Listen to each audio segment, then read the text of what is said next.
अस्सलाम वालेकुम, welcome back to my YouTube channel. भाई साहब, आज मैं आया हूँ चित्रोल करने। भाई चित्रोल करने आया हूँ मैं। भाई सिंपल सी बात है, बात खत्म। और चित्रोल जिस बंदे की होने वाली है ना भाई साहब, पहले से माजरत कर लेता हूँ। मिस्टर यका अशरफ, नहीं यार सुन क्या यार, बार बार मैं मिस्टर जका अशरफ। भाई साहब ये बंदा ना अपनी लाइफ का सबसे बड़ा, आप समझ लो कि फेलियर है। खुद खुद के लिए फेलियर है ये। सही है ना। अब मैं इसकी पर्सनल लाइफ में तो नहीं घुसूंगा बिल्कुल भी, ऑब्वियसली। लाइक मैं हमेशा से इस चीज़ का बोलता आ रहा हूँ कि यार मैं हमेशा से जब भी करूंगा ना, आप मेरी वीडियोस जब भी देखोगे आपको कंस्ट्रक्टिव क्रिटिसिज्म मिलेगा। आपको कंस्ट्रक्टिव क्रिटिसिज्म मिलेगा, कभी भी डिस्ट्रक्टिव क्रिटिसिज्म नहीं मिलेगा मेरे चैनल पे, इंशाल्लाह। ठीक है।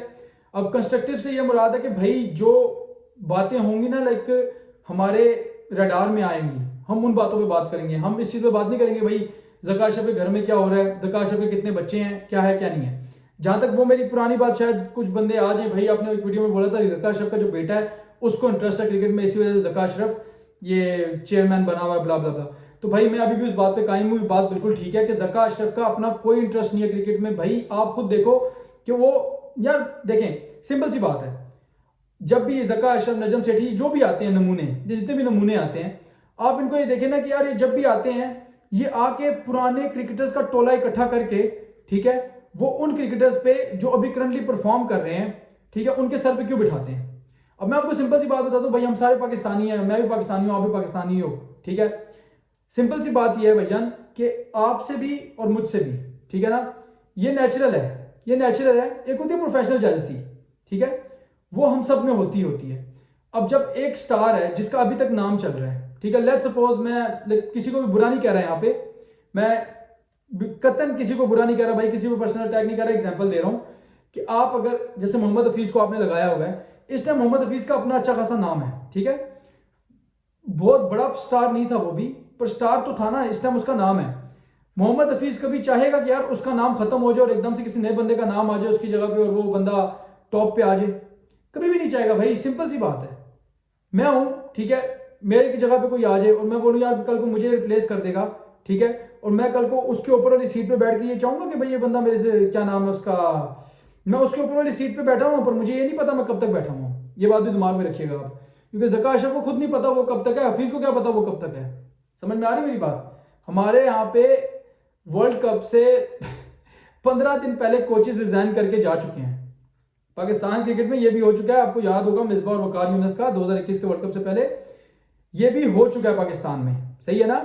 तो आप पाकिस्तान क्रिकेट से कुछ भी एक्सपेक्ट कर सकते हैं। तो आप कैसे समझ रहे हैं कि हफीज को पक्का पता है भाई वो उस जगह पे है? तो जब तक वो उस जगह पे है ना, वो उसका पूरा फायदा उठाने वाले हैं। That's what I think. जरूरी नहीं हो ऐसा हो, ठीक है, ये मैं सोचता हूं, क्या पता मेरी सोच गलत हो। अभी हम आ जाते हैं मुद्दे पे। मुद्दा ये है ज़का अशरफ भाई, हमारे पाकिस्तानी अवाम है ना, हम लोग बहुत भोले हैं और हम इतने भोले हैं ना, हम समझते हैं कि यार हम जो है ना इस टाइम कोई बहुत ही बड़ी चीज़ है। तो इधर आपका भाई आपको बताएगा हम क्या है। सही है। अब सीन ये है कि पाकिस्तानी अवाम कह रही है भाई अफगानी प्लेयर को चांस ही ना दो पीएसएल में, अफगानी प्लेयर्स को पीएसएल में डालो ही ना। अब मैं आपको बताता हूं इस टाइम पे जो अभी तक ओवरसीज की कंफर्मेशन है जिन्होंने रजिस्टर किया खुद को, उसमें अगर 10 प्लेयर्स हैं ना, ठीक है, 10 प्लेयर्स हैं, उनमें से 5 अफगानी होंगे, 5 या 4 तो पक्के अफगानी हैं। मुजीबुर रहमान, हजरतुल्ला जजई, राशिद खान, उसके बाद नवीनुल हक है, शायद नवीनुल हक नहीं बल्कि फजल फारूकी है, ठीक है। तो ये 4 आपके अफगानी हैं। टोटल 10 प्लेयर्स ने अभी तक ओवरसीज के साइंस जो अभी तक पीसीबी ने हमें बताया है। अब ड्राफ्ट है 13 तारीख को। ये फर्स्ट टाइम हुआ है पीएसएल में कि इतनी नलायकी से पीएसएल को हैंडल किया जा रहा है। इतनी नलायकी, और मैं क्या वर्ड यूज करूं यार, मेरे पास वर्ड्स नहीं है, इतनी बेगैरती चल रही है ना, मैं आपको क्या बताऊं भाई। इस टाइम तक प्लेयर्स की रिटेंशन आ जाती हैं।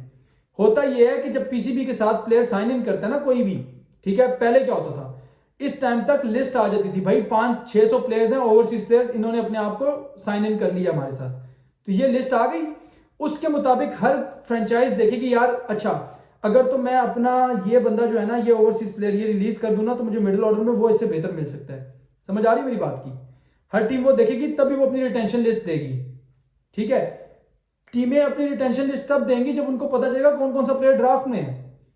अगर तो देखें, मैं एक प्लेयर, लेट्स सपोज क्या मेरे पास एक पेन है, ठीक है, अब उस पेन की कैपेसिटी है वो 10 दिन तक चलेगा, ठीक है, और अब मुझे 2 पेन और चाहिए, सही है ना। तो मैं ये कोशिश करूंगा भाई, जितने में मैंने ये पेन लिया था ना 10,000 रुपये में, एग्जाम्पल दे रहा हूँ, 10,000 रुपये में मैंने ये पेन लिया, अब मैं 5-5 हज़ार के 2 पेन ले लूँ, पर मैं ये देखूंगा कि भाई वो 5-5 हज़ार के जो 2 पेन मैं ले रहा हूँ वो दोनों मिलकर एटलीस्ट 10 दिन तो चलाएं। समझ आ रही मेरी बात की? इसी तरह एग्जाम्पल प्लेयर की भी है कि लेट सपोज अभी मैं एग्जाम्पल देता हूँ आपको इस्लामाबाद यूनाइटेड की। इस्लामाबाद यूनाइटेड के पास इस तरफ एलेक्स हेल्स भी है, गुरबाज भी है, और वो पॉल स्टर्लिंग भी है, कॉलिन मुनरो भी है। ये चार हैं, चारों एज ओपनर खेल सकते हैं, ठीक है। अब इस्लामाबाद यूनाइटेड ये चार ही है, इस्लामाबाद यूनाइटेड ने अगर रिटेंशन लिस्ट देनी है, ये चार प्लेयर की रिटेन कर लेते हैं वो, उनके पास फिर ये जो अपने लोकल प्लेयर्स हैं इनके जो पूल होगा वो कम करना पड़ेगा उनको, ठीक है। हालांकि पीएसएल कोई भी लीग हो उसके लोकल प्लेयर्स ने सारी की सारी गेम जमानी होती है। आप देख लें ऑस्ट्रेलिया के बिग बैश को बहुत अरसे से लाइक उनके ज़्यादातर जो गेम उठाते हैं ना उनके लोकल प्लेयर्स ही होते हैं, उनको नहीं इतनी खास जरूरत पड़ती ओवरसीज प्लेयर की। क्यों? क्योंकि उनको पता भाई अपने प्लेयर्स हमारे हैं और जो गेम उठा लेंगे, हमें टेंशन ही नहीं है भाई। ग्राउंड हाउसफुल होते हैं, उधर छक्का लगता है, ऐसी आवाज आती है, पता चलता है भाई कमेंट्री का लेवल होता है, ठीक है। अब यहाँ पे हम आ जाते हैं पीएसएल में, तो हमारे भी लोकल प्लेयर्स का कोई इतना खास अभी तक गेम है नहीं उस तरह से, ठीक है। हमें 4-4 ओवरसीज प्लेयर खिलाने पड़ते हैं। तो अब इस्लामाबाद को देख ले तो उनके पास 4 प्लेयर्स ओवरसीज हैं जो उन्होंने रिटेन की अगर किए, ठीक है। अगर उन्होंने इसमें से एक को भी छोड़ दिया तो उनको कंफर्म ही नहीं पता कि भाई दोबारा हम जब ड्राफ्ट में जाएंगे, लेट्स सपोज वो कहते हैं भाई कॉलिन मुनरो तो वन डाउन खेल लेता है, हम ऐसा करते हैं गुरबाज की फॉर्म लगी हुई है, हम स्टर्लिंग को मिस करा देते हैं। अब वो स्टर्लिंग को मिस कराने के चक्करों में उनको कोई एक आधा प्लेयर ऐसा तो चाहिए होगा ना जो स्टर्लिंग को कवर करेगा। अब उनको ड्राफ्ट की लिस्ट ही नहीं मिलेगी भाई, तो वो कैसे रिटेंशन दे देंगे एक प्लेयर्स की? क्या पता फ्रेंचाइजेस उसमें आ जाए, क्या कहते हैं उसको, प्रेशर में आके कर दे जल्दी रिलीज। पर नलायकी जो है वो मिस्टर यका अशरफ की वो क्यों नहीं खत्म हो रही भाई? हमारे पास रूमर्स सुनने में आए, हमें रूमर्स मिले हैं, ठीक है, अभी तक कोई कंफर्म न्यूज नहीं मिली, ट्रेंट बोल्ट की, मैक्सवेल की, डिकॉक की। अब मैं आपको बताऊं ना, तो अभी थोड़ा सा टाइम है, T10 चल रही है, T10 के बाद साउथ अफ्रीका लीग शुरू हो जाएगी, साउथ अफ्रीका लीग के फौरन बाद IL T20, उसके बाद हमारी PSL है। अब देखें साउथ अफ्रीका लीग में भी ऑक्शन चलता है, IL T20 में भी ऑक्शन चलता है, दोनों में पैसा खुला, ठीक है, दोनों में पैसा खुला। अभी अगर आप किसी प्लेयर को करते ना, मैक्सवेल को या फिर डिकॉक को या फिर ट्रेंट बोल्ट को राब्ता करते हो, ठीक है, आप उनको उनकी मर्जी के पैसे ऑब्वियसली कोई आप देते हो, I think 1.5 lakh 2 lakh dollar, आप क्या होता है $2.5 लाख देने पड़ जाते हैं आपको ट्रेंट बोल्ट को, आप उसको ले तो आते ना, ठीक है। आप पीसीबी का काम बनता है वो प्लेयर्स को कॉन्टैक्ट करे, उसके बाद फ्रेंचाइजीज को बोले भाई ये इतने में आ रहा है, इतने में नहीं आ रहा, इतना तुमने बजट बोला था, मानते हो इस बात को? वो बोलेंगे ठीक है भाई डाल दो आप ड्राफ्ट में, हम लेंगे, ठीक है, तो बात बनती है ना।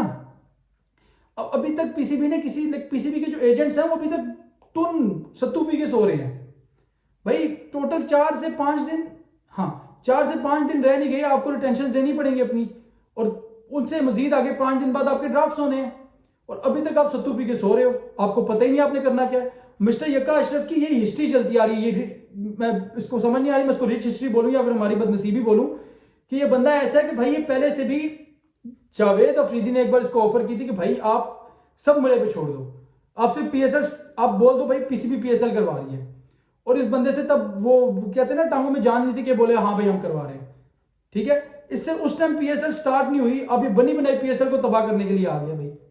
कुछ भी नहीं कर रहे यार, लाइक डेली की 1 या 2 वीडियोस आती हैं, वो भी उन प्लेयर्स की जो पहले से साइंड है यार। लाइक क्या है यार, हमारी पीएसएल को उन्होंने मजाक बना दिया है। पीएसएल एक टाइम पे ब्रांड था, ठीक है, एक टाइम पे पीएसएल ब्रांड हुआ करता था भाई, प्लेयर ख्वाहिश करते थे आने की, ठीक है ना। Aaron Finch, David Warner, Steve Smith, ये प्लेयर्स ऐसे हैं कि भाई आप इनको बुलाओ तो सही, आप एक बार बुलाओ, ये ना आए तो फिर बात करो। ये ऐसे प्लेयर्स हैं क्योंकि ये जो जितने भी प्लेयर्स हैं ना भाई, ये प्रोफेशनल्स हैं भाई, इनको पता है हम लोगों ने जाना है, खेलना है, वापस आना है। और जो ये जो होते हैं ना थोड़ा सा इनको वो जो तड़का मिलता है प्यार का भी, अवाम तो हमारी पता पाकिस्तानी अवाम सर आंखों पे उठा लेती है, तो इनको जो थोड़ा प्यार का तड़का मिलता है, थोड़ा सा इंस्टाग्राम फॉलोअर्स, थोड़े से रील्स पे लाइक्स, तो ये भाई पागल हो जाते हैं। समझ आ रही है आपको? पर मेन चीज ये है कि भाई उनसे कॉन्टैक्ट तो किया जाए, उनसे कोई कॉन्टैक्ट ही नहीं करता भाई। पिछले साल भी पीएसएल के दौरान ओवन मॉर्गन से बोला गया भाई आपका क्या सीन है, और मॉर्गन ने बोला मुझसे किसी ने कॉन्टैक्ट ही नहीं किया। भाई कॉन्टैक्ट करना पड़ता है भाई, उनके मैनेजर इतने वेले नहीं बैठे हुए कि आप बोलोगे कि यार वो खुद ही साइन इन करें। खुद साइन इन छोटे प्लेयर्स करते हैं, जैसा कि वो उस टाइम पे डेविड मलान था, फिर आपका ये हैरी ब्रूक था। देखें हल्की हल्की इनको फेम मिला, हल्का हल्का ये बने, अब देखें आपको लिफ्ट कराते हैं, ये कभी भी नहीं लिफ्ट कराते भाई। पिछले साल हैरी ब्रूक ने लाहौर कलंदर्स को मिस करा दिया और जाके खेली क्या वो बेसबॉल, अपनी पावर रेटिंग को इंप्रूव करने के लिए। वो अलग बात है कि वापस आए जलील हुए, कुछ हुआ नहीं उसके बाद, वो बात की बात है। पर उनको मिला क्या? कोई फायदा तो नहीं हुआ ना उनको। पर क्या हुआ कि पाकिस्तान ने उसको नाम दिया, पाकिस्तान ने उसको प्लेयर बनाया, उसके बाद पाकिस्तान को झंडी करा के गायब हो गया। तो ये चीज़ है कि पाकिस्तान क्रिकेट बोर्ड को थोड़ा सा अब इंसान को बच्चा बन के, ठीक है, और पाकिस्तान क्रिकेट के बारे में सोचना पड़ेगा, वरना तो ये जलील ही होंगे जैसे कि पहले से होते आ रहे हैं। और ज़का अशरफ का और कोई इतना खास मसला नहीं है, उनसे कोई बात मनवानी हो ना, सिंपल सी बात है भाई, आप जाओ जाकर ट्विटर पे एक ट्रेंड बना दो, ठीक है, शेम ऑन ज़का अशरफ, और अगले दिन ज़का अशरफ भाई फुल टाइम एक्टिवेट हो जाते हैं। असल में ज़का अशरफ एक्टिवेट नहीं होते, ज़का अशरफ को ट्विटर का इतना खास पता भी नहीं होगा, तो सच्ची बात आपको बताऊं, और नजम सेठी था उसको फिर थोड़ा बहुत कुछ पता था, ज़का अशरफ को इतना खास पता भी नहीं होगा। ये इनके बेटे हजूर हैं, जिनको जैसे ही ट्विटर पर ट्रेंड बनता है ना, वो अपने पापा बोले पापा ये रोला हो गया, पापा बोलते ओके बेटा कोई बात नहीं, उस बात को फौरन से फौरन दबा दिया जाता है। समझ आ रही है बात को, दबा के दिया जाता है उस बात पे। जैसे सलमान भट्ट वाला एक्शन था तो उसमें सारा का सारा ज़का अशरफ पे ही प्रेशर था। इवन के हमारे जो प्राइम मिनिस्टर है, निगरान प्राइम मिनिस्टर, उन तक ने कॉल कर दी थी भाई सलमान भट्ट को मिस करो। फिर उन्होंने ज़का अशरफ को बोला, ज़का अशरफ ने वहाब रियाज को बोला, वहाब रियाज ने फिर सलमान भट्ट को मिस कराया। मैं उस डिसीजन के बिल्कुल खिलाफ हूँ वहाब रियाज के। भाई अगर आप देखो, इज्जत देनी चाहिए थी आपको, चाहे जो मर्जी हो जाता, अब आपको उसको हटाना नहीं चाहिए था। 100 बातों की एक बात, जो हो गया था वो हो गया था, अब आपको उसको ऐसा बेइज्जत नहीं करना चाहिए था। उसके बाद उसके तो सेंटीमेंट हर्ट हुए ही होंगे जितने हम पाकिस्तानियों के उसके बाद सेंटीमेंट हर्ट हुए हैं। अभी तक सोशल मीडिया खोलें आप, वो सलमान भट्ट की पुरानी तस्वीरें बाबत हमारे चेहरे के सामने आती हैं, आंखों के सामने आती हैं, और दिल रोता है भाई, जो साफ बात है।